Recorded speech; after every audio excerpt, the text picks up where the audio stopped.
Patay ang usa ka 56 anyos nga lalaki human po sila sa duha ka mga lalaki samtang natulog lang sa tulda-tulda daplin sa dalan sa Sitio Ponce, Barangay Careta ning Dakbayan sa Subo.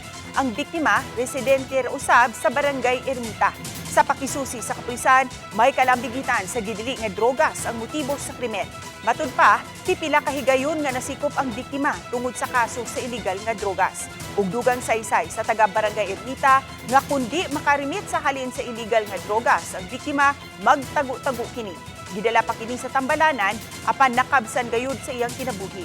Sa gihimong hot pursuit operation sa Police Station 4 sa CCPO, nasikop ang usa ka 30 anyos nga lalaki nga giila sa alias nga Rocky. Kinsa nasakmitan og 45 caliber pistol.